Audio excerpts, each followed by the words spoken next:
السلام عليكم ورحمة الله وبركاته. الحمد لله وكفى والصلاة والسلام على من لا نبي بعده أما بعد.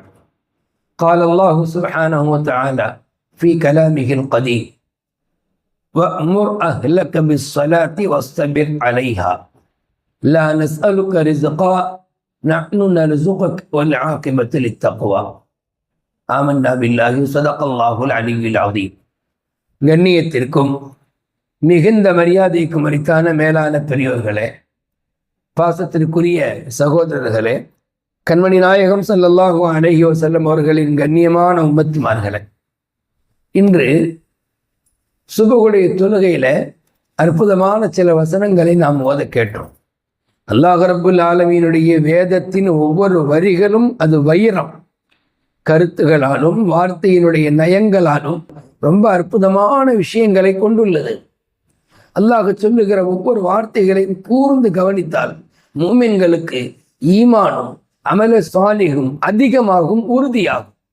அல்லாஹ் இன்னைக்கு ஒரு வசனம் சொல்றான் பாருங்க: வஅமுர் அஹ்லக பிஸ்ஸலா, உங்க குடும்பத்திற்கு நீங்கள் தொழுகையை கொண்டு ஏவுங்க. நல்லா கவனிக்கணும். அப்படின்னா என்ன அர்த்தம்? நம்மள தொழுகும்படி அல்லாஹ் சொல்லிட்டான் ஏற்கனவே. அது என்ன முதல் ஆயத்து? அது வஅமுர் அஹ்லக பிஸ்ஸலாத்துங்கிற குர்ஆன்ல முதல் ஆயத்து இல்லை, ஏற்கனவே முன்புள்ள ஆயத்துகள்ல நீங்கள் தொழுங்கள், வஅகீமுஸ் ஸலாத்த, தொழுகையை நிலைநாட்டுங்கள் என்றெல்லாம் அல்லாஹ் சொல்லிட்டான். ஒரு கட்டத்தில் அல்லாஹ் ரப்புல் ஆலமீன் குடும்ப தலைவர்களுக்கு உத்தரவிடுகிறான், பெருமானார் ஸல்லல்லாஹு அலைஹி வஸல்லம் உட்பட. அங்க வஅமுர் நபியை பார்த்து தான் அல்லாஹ் கிதாப் செய்யறான், பேசுறான். நாயகமே நீங்கள் ஏவுங்கள் சொல்றான். நபி ஸல்லல்லாஹு அலைஹி வஸல்லம் அவங்க ஏவாம இருந்தாங்களா? நபியினுடைய குடும்பத்தார் தொழாம இருந்தாங்களா? இல்லையே. நம்ம தானே அன்னைக்கு ஒரு முறை சொன்னோம் இல்லையா, ரசூலுல்லாஹி மனைவிமார்களில் ஒரு மனைவி சுபுவுக்கு பிறகு முஸல்லால உட்கார்ந்து ரொம்ப நேரம் ஓதிட்டு இருந்தாங்களாம். கிட்டத்தட்ட நபி ஸல்லல்லாஹு அலைஹி வஸல்லம் அவங்க மஸ்ஜிதுக்கு போயிட்டு தொழுதுட்டு அவர்கள் வரும்போதே சூரியன் நல்ல வெளிச்சம் ஆயிடுச்சு. வந்து கேட்டாங்க, என்னம்மா ஓதிட்டு இருக்கிறேன், என்ன செஞ்சிட்டு இருக்கேன்?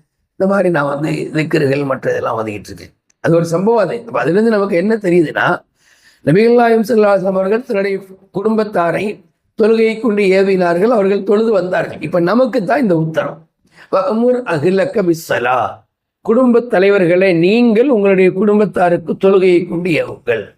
சரி, ஏவிக்கிட்டே இருக்கணும். ஒரு நாளைக்கு ஏவிட்டு மறுநாளைக்கு விட்டுறக்கூடாது. என்னைக்குமே நன்மை ஏவி தீமையை தடுப்பதுங்கிற காரியம் ஒரு நாள் நடந்து மறுநாள் நின்று விடக்கூடாது. நாம சொல்லிக்கொண்டே இருக்கணும். தமிழ்ல சொல்லுவாங்க இல்லையா, இந்த அம்மிக்கல் நகராது அவ்வளவு சீக்கிரம், அடிக்க அடிக்க அம்மியும் நகரும் சொல்லுவாங்க. அது மாதிரி நாம சொல்ல சொல்ல தான் நம்ம குடும்பத்தார் நம்முடைய பேச்சுக்கு அந்த இபாதத்துகளுக்கு முன் வருவாங்க. அப்ப சொல்லிக்கொண்டே இருங்கள். குடும்பத்தாரை நீங்கள் தொழுகையை கொண்டு ஏவிக்கொண்டே இருங்கள். ஒரு கட்டத்துல ஒரு வேளை அவங்க தொழாம விட்டுட்டா அதை பார்த்து நீங்களும் அட்வான்டேஜ் எடுத்துக்கூடாது. தொழ மாட்டேங்கிறாங்களே, பேசாம நம்மளும் விட்டுருவோம். அல்லாஹ் சொல்றான், ரெண்டாவது உத்தரவு, வஸ்தபிர் அலைஹா, குடும்ப தலைவர்களை நீங்கள் அந்த தொழுகையின் மீது ஸ்டெடியாக உறுதியாக இருங்கள். அப்ப ரெண்டு காரியத்தை அல்லாஹ் இந்த ஆயத்துல சொல்றான். ஒண்ணு, உங்க குடும்பத்தாரை தொழும்படி ஏவுங்கள். இன்னொன்று, நீங்களும் அதிலே நிலையாக இருங்கள். நான் எதுக்காக இவ்வளவு அழுத்தி சொல்றேன்? பின்னாடி அல்லாஹ் சொல்றான், இந்த மாதிரி நீங்களும் உங்க மனைவி மக்களும் தொழுதுகிட்டு இருந்தா நான் ரிஸ்க்கு தர்றேன் உங்களுக்குன்னு சொல்றாங்க. பொதுவாகவே அல்லாஹ் தானங்க ரிஸ்க்கு தந்துகிட்டு இருக்கான். அதில் ஏதாவது சந்தேகம் இருக்கா? ஆனால் நமக்குள்ள நம்முடைய நம்பிக்கையை பாருங்களேன். நான் கடைக்கு போனா தான் காசு, நான் சம்பாதிச்சாதான் காசு அப்படிங்கிற அந்த சிந்தனை இருக்கு பார்த்தீங்களா? அதை அல்லாஹ் உடைக்கிறான். நீங்க அந்த கவலையில இருக்காதீங்க. கொஞ்சம் நஞ்சம் வேலைக்கு போனீங்களா, வந்தீங்களா, இபாதத்துகளில் ஸ்டடியாக உறுதியாக இருங்கள். நீங்களும் உங்க குடும்பத்தாரும் மனைவி மக்களும் இபாதத்துகளிலே நீங்கள் ஒருவருக்கொருவர் துணையாக ஏவிக்கொண்டே இருங்கள். ரிசுக்க நான் தர்றேன், நஹனு நர்சுக்க, நான் ரிசுக்க தர்றேன். அவனை விட வேற யாருங்க சொன்ன வாக்கை நிறைவேற்றுவாங்க? உலகத்துல கூட நீங்களோ நானோ ஒருத்தருக்கு கொடுத்த வாக்கை அப்படியே மறந்துடுவோம் அல்லது நிறைவேற்றாம விட்டுடுவோம். ரப்புல் ஆலமீன் அல்லாஹ் சொல்லுகிறான், லா நஸ்அலுக்க ரிசுக்கா, நான் உங்கள்கிட்ட ரிசுக்க கேட்கல, நஹனு நர்சுக்க, நாங்க உங்களுக்கு தர்றோம். மேலான பெரியவர்களே, அப்படியானால் இங்கே நாம விளங்கி கொள்ள வேண்டியது, ரிசுக்கினுடைய வாசல் என்பது நம்ம உழைப்பை கொண்டு அல்ல, நாமும் நம்முடைய குடும்பத்தாரும் சொல்வதன் மூலம் இருக்கிறது. மேலான பெரியவர்களே, யோசித்து பாருங்கள். மற்ற கடமைகள் எல்லாம் ஒரு வருஷத்திற்கு ஒரு முறை வரக்கூடிய கடமை, ஆயுளில் ஒரு முறை வரக்கூடிய கடமை. தொழுகை அப்படி இல்லையே. அதே மாதிரி தொழுகை நமக்கு மட்டும் கடமை இல்லையே, மனைவிக்கு கடமை, பெரிய பிள்ளைகளுக்கு கடமை, சொந்த பந்தங்களுக்கு கடமை. அப்போ நாம் ஒரு ஃபேமிலியாக இருக்கும்போது அவரை நம்ம எப்படி எழுப்புறது? அந்த அம்மா ஒரு மாத்திரை போட்டு படுக்குது, அதுவெல்லாம் ரப்புல் ஆலமீன் இடத்துல செல்லாது. ஏதாவது ஒரு வகையில் எழுப்பி நம்ம அவர்களை தொலை வைக்கணும். ரொம்ப முடியலைன்னு சொன்னால் எப்போ எழுந்திருப்பார்களோ அப்போவாது தொழணும். இல்லை அதான் டைம் போயிடுச்சு விடுங்க. தொழுகையை பொறுத்த வரைக்கும் அதாவும் உண்டு அல்லது கலாவும் உண்டு. இந்த கலா கூட நாம் செய்யாமல் விட்டால் அது குற்றம். அது நம்ம எப்போ எழுந்திருக்கிறோமோ அப்போ நம்ம கலா செய்யணுமா இல்லையா? அதையும் விட்டுட்டோம்னா அப்போ நீ ரொம்ப கவனிக்க வேண்டிய விஷயம் என்னண்டா, நான் பொறுப்புதாரி. என் குடும்பத்தாரை குறித்து ரப்பிடத்தில் விசாரிக்கப்படுவேன். ரப்பி என்ற என்ன கேட்பான் சொல்லுங்களேன். என்னப்பா மாதம் உன்னுடைய குடும்பத்தாருக்கு காசு பணங்கள் ஒழுங்காக கொடுத்தியா? அதை மட்டுமா கேட்பான். தொலை சொன்னியா? உன்னுடைய மகன் தொழாமல் தெரிந்தானே, அவனை தொழும்படி நீ சொன்னாயா? அப்படின்னு நம்ம இடத்துல அல்லாஹ் கேட்பான். சொல்வது நாம கடமை, நாம இழுத்துட்டு வரப்போறது இல்லை. ஆனா சொல்லணுமா இல்லையா? அது ஒரு நாள் சொல்லிட்டு மறுநாள் விடுவதல்லையே. குர்ஆன் ஷரீஃப்ல எப்படி வருதுன்னா நீங்கள் யஅ்முரூன பில் மஅரூஃப் வ யன்ஹவுன அனில் முன்கர்.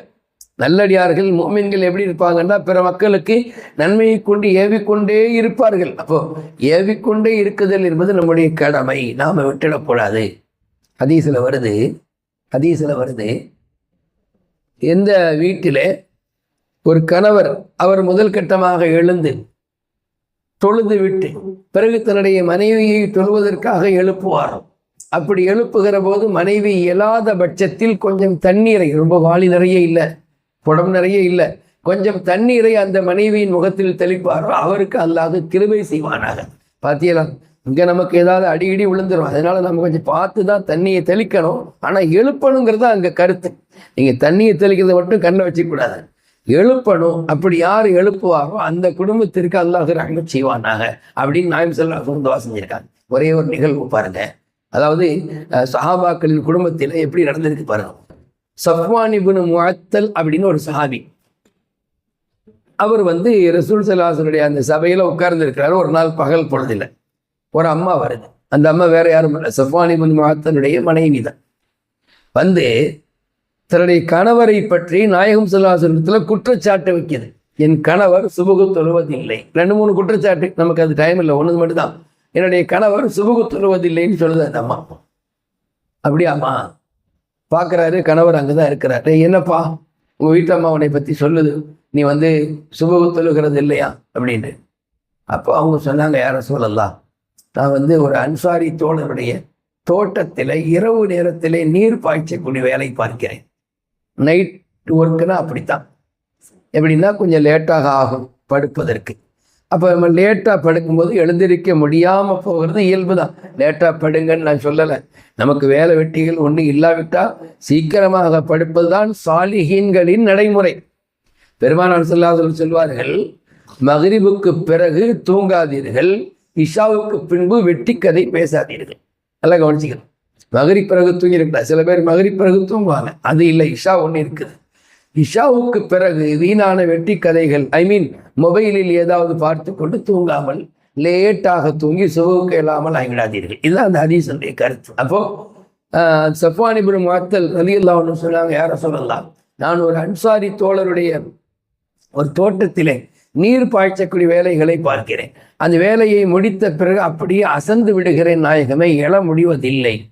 யதார்த்தமான நியாயமான அவருடைய வாதம்.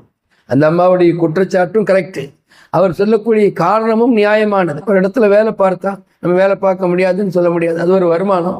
அப்போ நபி சொன்னாங்க, அப்படியா, முடிந்த அளவுக்கு நீங்கள் தொழுங்கள், அப்படி இல்லை என்றால் நீங்கள் தூங்கி விட்டால் எழுந்ததும் தொழ வேண்டும் என்று சொன்னாங்க.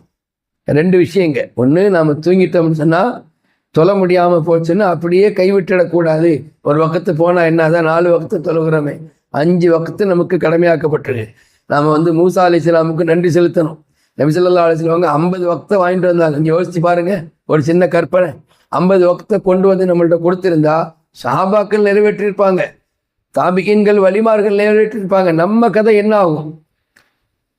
மேலான பெரியவர்களே, அல்லாஹ் ரப்புல் ஆலமீன் வெறும் 5 வக்தை நமக்கு கொடுத்துருக்கான். இதை நம்ம என்ன செய்யணும் அப்படின்னா விடாமல் தொழ வேண்டும். அடுத்து நம்முடைய குடும்பத்தாரையும் தொழும்படி சொல்லிக்கொண்டே இருக்க வேண்டும். பாருங்களேன், அந்த அம்மா ரசூலுல்லாஹ்ட்ட எவ்வளோ தைரியமாக சொல்கிறாங்க, என்னுடைய கணவர் சுபகு தொழுவதில்லை. அப்போ இது என்ன விளங்குதுன்னா, அந்த அம்மா கவனிக்கிறாங்க கணவர் விஷயத்தை. அப்போ வீட்டில் கணவர் தொழாவிட்டால் மனைவி தொழும் பட்சத்தில் கணவரை எழுப்பி அனுப்ப வேண்டும். கியாமத்தினால் ரப்புல் ஆலமீன் அல்லாஹ் நம்மை நிறுத்தி விசாரிப்பான். கணவரை நீ ஏன் தொலை அனுப்பல நல்லா கேட்டா நம்மகிட்ட என்ன பதில் இருக்கு? அவர் மாத்திரை போட்டு படுத்தாருன்னு சொல்ல முடியுமா? வேலை வெட்டிகள் வந்தா நம்ம போகத்தானே செய்கிறோம். என்ன வேலைகள் இருந்தாலும் நம்முடைய அந்த மற்ற சுக துக்கங்களை எல்லாம் தொலைத்து விட்டு கிளம்புகிறோமா இல்லையா? தொலை மட்டும் ஏன் வருவதில்லை? அது எவ்வளோ அற்புதமான ஒரு இபாதத்து. மேலான பெரியவர்களே, ரப்புல் ஆலமீன் அல்லாஹு தஆலா நம்மையும் நம் குடும்பத்தார்களையும் கடைசி வரை தொழுகையை நிலைநாட்டக்கூடிய நன்மக்களாக அல்லாஹ் நம்மை ஆக்கியல் புரிவானாக. ஆமீன் ஆமீன் யா ரப்பல் ஆலமீன். அஸ்ஸலாமு அலைக்கும் வரஹ்மத்துல்லாஹி வபரகாத்துஹு.